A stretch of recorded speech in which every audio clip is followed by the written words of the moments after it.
WTO की पहली महिला निर्देशक कौन थी? तो ये है एनकोजी ओकोजो इवेओला। ये क्या थी? डब्ल्यूटीओ की महिला निर्देशक थी। ओके, महिला थी एनकोजी ओकोंजो इवेओला। यह है विश्व व्यापार संगठन डब्ल्यूटीओ की पहली महिला निर्देशक थी। उन्होंने 1 मार्च 2021 को पदभार ग्रहण किया था और अंतर्राष्ट्रीय वित्त और विकास में अपने व्यापक अनुभव के साथ में उन्होंने ये पद को ग्रहण किया था। वहीं पर डब्ल्यूटीओ में अपनी नियुक्ति से पहले उन्होंने कई महत्वपूर्ण पदों पर काम किया, जिसमें 2 बार नाइजीरिया की वित्त मंत्री थी और विश्व बैंक की प्रबंध निर्देशक के रूप में सेवा करना शामिल था। ओके, उनके नेतृत्व को अधिक समावेशी और प्रतिनिधि वैश्विक व्यापार नीतियों की ओर एक महत्वपूर्ण कदम माना जाता है। तो हम देखते हैं एक बार कि ये जो एनकोजी ओकोला थी, ये थी पहली महिला थी डब्ल्यूटीओ की। 1 मार्च 2021 को पदभार संभाला था। पहले ये 2 बार हमें दिखाई देंगी कि ये वित्त मंत्री और विश्व बैंक के प्रबंध निर्देशक के रूप में भी इन्होंने काम किए थे। ओके, तो ये हमें दिखाई देते हैं। उसके बाद में है जैसे कि हम माइक मुर सुपाचिन कौन थे?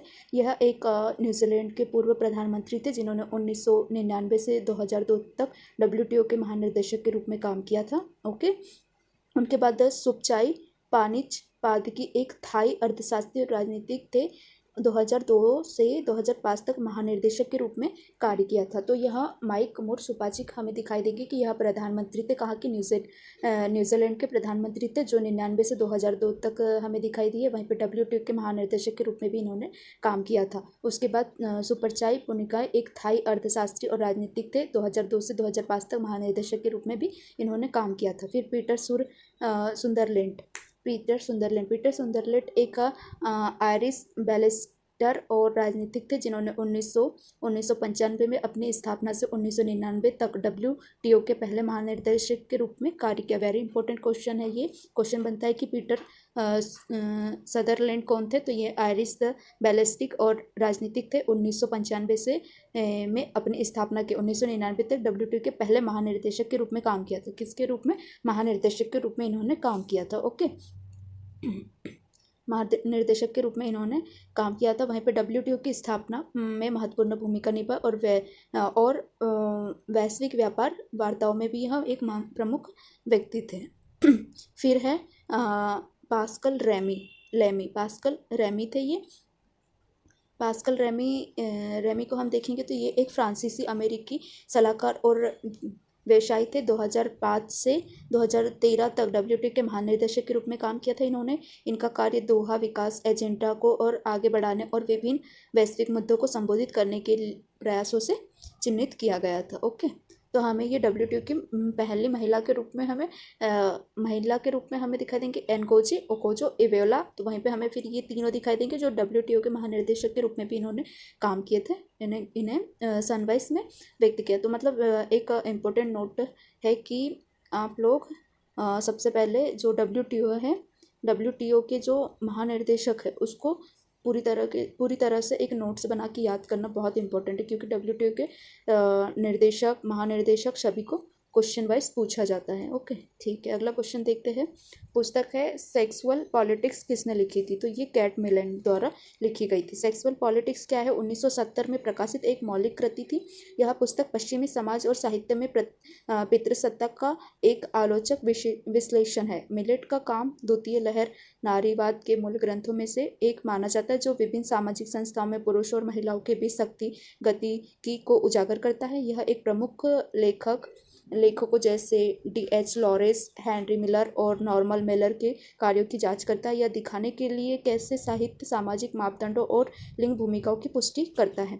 तो सेक्सुअल पॉलिटिक्स हमें दिखाई दी थी। एक ये सेक्सुअल पॉलिटिक्स किसने लिखी थी? तो कैट मिलन द्वारा यह पुस्तक को लिखा गया था। कैट मिलन द्वारा 1970 में प्रकाशित हुई थी।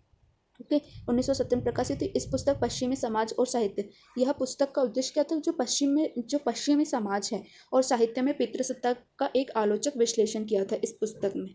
ओके, मिलेट का काम था कि द्वितीय लहर नारीवाद के मूल ग्रंथों में से एक माना जाता है।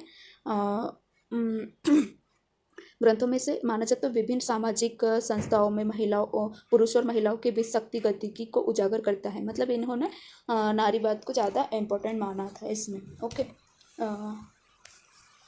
वहीं पे एक प्रमुख पुरुष लेखकों जैसे D.S. लॉरेंस, हेनरी मिलर और नॉर्मन मेलर के कार्यों की जांच करके दिखाने के लिए कैसे साहित्य सामाजिक मापदंडों की और लिंग भूमिकाओं को पुष्ट करती है। फिर है जूडिथ बटलर। जूडिथ बटलर क्या थे? लिंग सिद्धांत कारक थे ये भी, जो लिंग प्रदर्शनशीलता पर अपने काम के लिए जाने जाती हैं। जूडिथ बटलर भी एक महिला थी। उनकी प्रभावशाली पुस्तक है जेंडर डबल 1990 लिंग और कामुकता को की पारस्परिक धारणाओं को चुनौती देती है। ओके, हालांकि उन्होंने नारीवादी सिद्धांत में महत्वपूर्ण योगदान दिया, लेकिन उन्हें सेक्सुअल पॉलिटिक्स नहीं लिखी थी। ठीक है। फिर पंडिता रमाबाई भी एक समाज सुधारक, शिक्षिका और भारत में महिलाओं के अधिकारों की पैरोकार थी। वह विशेष रूप से भारतीय समाज में विधवाओं की स्थिति में सुधार करने के लिए जानी जाती थी। उनकी कृति the high caste Hindu women उन्होंने लिखी थी। वहीं पे निवेदिता बहन मार्गरेट एलिजाबेथ नोबेल के रूप में जन्मी थी। यह आयरिश समाज सेवक और स्वामी विवेकानंद की शिष्या थी। वेरी इंपॉर्टेंट, स्वामी विवेकानंद की शिष्या अगर से कोई पूछ ले तो निवेदिता बहन दिखाई देती है। उन्होंने भारत में महिलाओं की शिक्षा और सशक्तिकरण के लिए काम किया था और भारतीय संस्कृति आध्यात्मिकता पर कई पुस्तक लिखी थी। ओके, तो ये हमें ये नारीवादी दिखाई देती है, जो जिसमें सेक्सुअल पॉलिटिक्स की बुक जिसने लिखी थी वो थी कैट मिलर, जो महिलाओं के लिए बात करती है। वहीं पे जूडिथ बटलर भी महिलाओं के पक्ष में बात करती है। पंडिता रमाबाई भी हमें दिखाई देंगी, हाई कास्ट हिंदू वुमेन उनकी कृति थी। वहीं पे निवेदिता भी दिखाई देंगी, जो स्वामी विवेकानंद की शिष्या थी। ओके, और इनकी बुक कौन सी थी? देखो, उन्होंने भारत में महिलाओं की शिक्षा और सशक्तिकरण के लिए काम किया था और कई पुस्तकें लिखी थी। ओके, वेरी इंपॉर्टेंट क्वेश्चन बन सकता है और इनकी बुक को भी हम नोट करते हुए चलेंगे। ठीक है, नेक्स्ट क्वेश्चन है, मिलान करना है। अबुल अहसन हमें 16 जनवरी 1987 से 15 अक्टूबर 1989 में दिखाई देंगे। इनका जो कार्यकाल था। फिर यवंत खान सिल्वन है 1 जनवरी 1994 से 31 1995 तक। ओके, इनके कार्यकाल के बारे में व्यक्त किया है। तो अबुल अहसन 87 से 49 तक थे। सार्क के पहले महासचिव के रूप में काम किया था, इसीलिए वेरी इंपॉर्टेंट है। सार्क के महासचिव के रूप में इन्होंने काम किया था। फिर यवंत खान सिल्वन के महासचिव के रूप में ही काम किए थे 1994 से 95 तक। फिर है कौन? एहाल रोडिको थे, जो 1999 से 2000 तक महासचिव के पद पर काम किया था। फिर श्री श्रीकांत शर्मा, ये 2008 से 2011 तक सार्क के महासचिव के रूप में इन्होंने काम किया था। तो ये कौन थे? सार्क के महासचिव थे, सार्क के सचिव थे ये पूरे। ओके, तो इन्हें क्रम वाइज जमा लीजिएगा और एक नोट बना लीजिएगा, क्योंकि इनके कार्यकाल और कब थे, इससे ये क्वेश्चन बन सकते हैं आने वाले टाइम में। ओके, नेक्स्ट क्वेश्चन देखते हैं। डोनाल्ड ट्रंप प्रशासन सेकंड में प्रस्तावित विदेश सचिव कौन थे? तो मार्को रूबियो। डोनाल्ड ट्रंप का प्रशासन था, उसमें सेकंड में प्रस्तावित विदेश सचिव कौन थे? तो मार्को रूबियो फ्लोरिडा के एक प्रमुख रिपब्लिक सीनेटर है, जो अपनी विदेश नीति और राष्ट्रीय सुरक्षा में विशेषज्ञता के लिए जाने जाते थे। जो सीनेट विदेश संबंध समिति के कार्य कर चुके और अंतर्राष्ट्रीय संबंधों और अमेरिकी कूटनीति से संबंधित मुद्दों पर एक प्रभावशाली आवाज़ रहे। उनकी पृष्ठभूमि और अनुभव को देखते हुए उन्होंने संभावित डोनाल्ड ट्रंप प्रशासन में विदेश मंत्री के पद के लिए एक मजबूत उम्मीदवार माना जाता है। अपनी पृष्ठभूमि और अनुभव को देखते हुए डोनाल्ड ट्रंप प्रशासन में विदेश मंत्री के रूप में एक मजबूत उम्मीदवार के रूप में मार्को रूबियो को देखा जाता है। और इवोला ट्रंप कौन थे? इवोला ट्रंप डोनाल्ड ट्रंप की बेटी थी।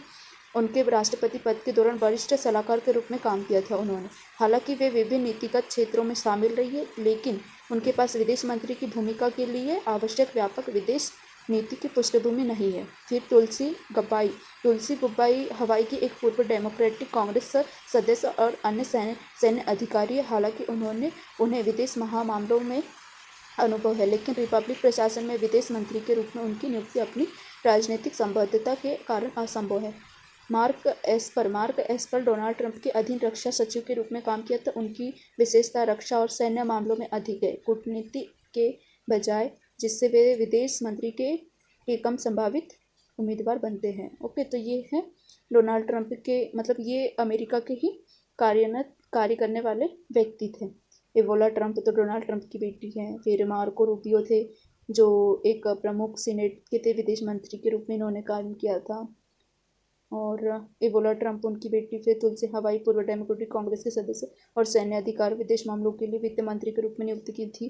फिर डोनाल्ड ट्रंप के अधीन रक्षा सचिव के रूप में मार्क एस्टर थे। ओके, नेक्स्ट क्वेश्चन है, पुस्तक है property and British rule in India, किसने लिखी थी? दादा भाई नौरोजी द्वारा लिखी गई थी। तो property and British rule in India लिखी थी दादा भाई नौरोजी द्वारा लिखी गई थी। यह भारतीय राजनीतिक नेता थे, व्यापारी, विद्वान और लेखक थे। 1901 में प्रकाशित यह पुस्तक भारत पर ब्रिटिश शासन के आर्थिक प्रभाव का एक महत्वपूर्ण विश्लेषण है। फिर है दादा भाई नौरोजी, जिन्हें भारत के ग्रैंड ओल्ड मैन के रूप में भी जाना जाता है। किसे? दादा भाई नौरोजी को कहाँ किसके रूप में जाना जाता है? तो ये भारत के ग्रेट ओल्ड मैन के रूप में भी जाना जाता है। ये सांख्यिकी आंकड़ों का उपयोग करके यह प्रदर्शित किया, जैसे ब्रिटिश नीति भारत को गरीब बना रही थी और इसके धन को लूट रही थी। जो अंग्रेज थे वो भारत को गरीब बना रहे थे और भारत के जो धन को लूट रहे थे, दादा भाई नौरोजी द्वारा कहा गया था। यह कृति भारतीय आर्थिक राष्ट्रवाद में एक मौलिक ग्रंथ माना जाता है और भारतीय स्वतंत्रता में महत्वपूर्ण योगदान दिया था इन्होंने दादा भाई नौरोजी को। तो इन्हें दादा भाई को एक नेता, व्यापारिक, विद्वान के लेखक के रूप में भी जाना जाता है और उन्हें भारत के ग्रेट ओल्ड मैन के रूप में भी जाना जाता है। ओके, तो उनकी कुछ कृति थी जो property and British rule in India. फिर है खान अब्दुल गफर खान, जिन्हें फटियार गांधी के रूप में भी जाना जाता है। किसे? फंटियर गांधी के रूप में भी जाना जाता है। खान अब्दुल गफ्फर खान को के रूप में जाना जाता है। एक प्रमुख थे। ये स्वतंत्र सेनानी और महात्मा गांधी के करीबी सहयोगी थे। उन्होंने प्रॉपर्टी एंड रूल नहीं लिखी थी बाकी, है ना। तो ये गांधी के एक सहयोगी के रूप में भी यह दिखाई देते हैं, करीबी और सहयोगी थे काफ़ी, खान थे। ओके, खान अबुल गफर खान थे। फिर बाल गंगाधर तिलक एक राष्ट्रवादी थे जो स्वतंत्रता आंदोलन के पहले नेताओं में से एक थे। उन्होंने विचाराधीन पुस्तक की रचना नहीं की थी। ओके, वहीं पे फिर जवाहरलाल नेहरू तो पहले पीएम थे। वही स्वतंत्रता के पहले और बाद में भारतीय राजनीति में केंद्रीय व्यक्ति थे। उन्होंने कई पुस्तकें लिखी थी, द डिस्कवरी ऑफ इंडिया भी शामिल थी। ओके, तो ये है दादा भाई नौरोजी ने property and British rule in India लिखी थी। ओके, नेक्स्ट क्वेश्चन है, निम्नलिखित आतंकी हमलों को कालानुक्रम में व्यवस्थित कीजिए। तो पहला आतंकी हमला हुआ था एयर इंडिया फ्लाइट 182 पर बमबारी हुई थी। वहीं पे है टोक्यो सबसे सलीन हमला था। वहीं पे बी है भारतीय संसद पर हमला किया गया था और मॉस्को थिएटर बंधक संकट हुआ था। फिर डी है कैपर स्पीचर नरसंहार हुआ था।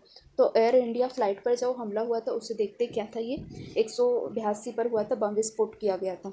तो 23 जून 1985 को टोरको से दिल्ली जा रही थी। कहाँ जा रही थी? टोरको से दिल्ली जा रही थी। एयर इंडिया की फ्लाइट थी 182 में सिख आतंकवादी द्वारा बम विस्फोट किया गया था। सिख आतंकवादियों द्वारा बम विस्फोट किया गया था, जिसमें विमान में सवार सभी 329 लोग मारे गए थे। यह आतंकवादी हमला विमानन इतिहास के सबसे घातक हमलों में से एक था। देखिए, जब कोई प्लेन में बम विस्फोट होता है तो देखिए हवा में ही पूरा बम विस्फोट हो जाएगा। जब वो कहाँ जा रही थी, मतलब टोक्यो से दिल्ली जा रही थी उस टाइम में। ओके, एयर इंडिया फ्लाइट थी 182, सिख आतंकवादी द्वारा हमला किया गया था। फिर क्या है, टोक्यो सबवे सरीन हमला हुआ था 1995 में। यह हुआ था सिनरियो संप्रदाय के सदस्यों के टोक्यो सबवे सिस्टम में सरीन गैस छोड़ी गई थी, जिसके परिणामस्वरूप 13 लोगों की मौत हुई थी और 1000 से अधिक लोग घायल हुए थे। यह जापान में किए गए सबसे कुख्यात रासायनिक हमलों में से एक था। तो ये ऐसे हमले हुए थे जहाँ पे गैस ही को छोड़ दिया था। ओके, ये हुआ था, देखो ये 85 में हुआ था एयर इंडिया पर और ये 95 में हुआ था। उसके बाद में 2001 में हुआ था। मतलब 5 साल के अंतराल दिखाई दे रहा है यहाँ पे, 5-6, मतलब 85 में हुआ था, फिर 95 में हुआ 10 साल बाद, फिर 2000 ये 5वें साल में हुआ, 2001 में हुआ था, भारतीय संसद पर हमला हुआ था। तो 2001 को आतंकवादियों के एक समूह ने नई दिल्ली में भारतीय संसद भवन पर हमला किया था, जिसके परिणामस्वरूप हमलावरों के सहित 9 लोगों की मौत हो गई थी इस हमले के कारण सुरक्षा उपायों को बढ़ाया गया और भारत पाकिस्तान संबंधों में तनाव आया था 2001 के बाद में। फिर मास्को थिएटर बंधक संकट हुआ था, ये 2002 का है। यहाँ पे चेचन आतंकवादियों को मास्को के एक थिएटर में 800 से अधिक लोगों को बंधक बना लिया गया था। रूसी अधिकारियों द्वारा किए गए विवादास्पद बचाव अभियान के साथ घेराबंदी समाप्त हो गई थी, जिसके परिणामस्वरूप 130 से अधिक लोगों की मौत हो गई थी, जिसमें से अधिकांश ऑपरेशन में इस्तेमाल की गई गैस के कारण हुए थे। ऐसा था कि वहाँ पे बंधक बनाए थे। फिर कैप्चर स्पिनर नरसंहार 2014 का था ये। ISI आतंकवादियों ने तकरीन के पास एक कैप स्पीचर में 1700 से अधिक इराकी सैनिकों को मार डाला था। यह सामूहिक हत्या इराक में सत्ता में आने के दौरान ISIS द्वारा किए गए सबसे बड़े अत्याचारों में से एक थी। तो ये क्रमानुसार है जो हमें ईयर वाइज देखना पड़ेगा। ओके, उसके बाद है पुस्तक है डायमेंशन मैन किसने लिखी थी? तो हर्बर्ट मार्क्यूज ने लिखी थी। हर्बर्ट मार्क्यूज द्वारा वन डायमेंशन मैन लिखी थी, जो जर्मन अमेरिकी दार्शनिक समाजशास्त्री और राजनीतिक सिद्धांतकारक थे, जो Frankfurt school of critical theory से जुड़े हुए थे। वन डॉक्यूमेंट्स मैन एक महत्वपूर्ण पाठ है जो उन्नत औद्योगिक समाज की प्रकृति और सामाजिक संस्कृति और आर्थिक प्रणालियों के एकीकरण के माध्यम से व्यक्तियों को नियंत्रित करने की इनकी क्षमता का पता लगाता है। यह पुस्तक के पूंजीवादी और कम्युनिस्ट दोनों समाजों की व्यक्तिगत स्वतंत्रता और रचनात्मकता को बढ़ाने की प्रवृत्ति की आलोचना करती है, जिससे एक अनुरूपतावादी संस्कृति का निर्माण होता है। मार्क्यूस का काम था कि राजनीतिक सिद्धांत समाजशास्त्र और दर्शन के क्षेत्रों में प्रभावशाली रहा है, जो सामाजिक और राजनीतिक शक्ति संरचनाओं पर चर्चा में महत्वपूर्ण योगदान देता है।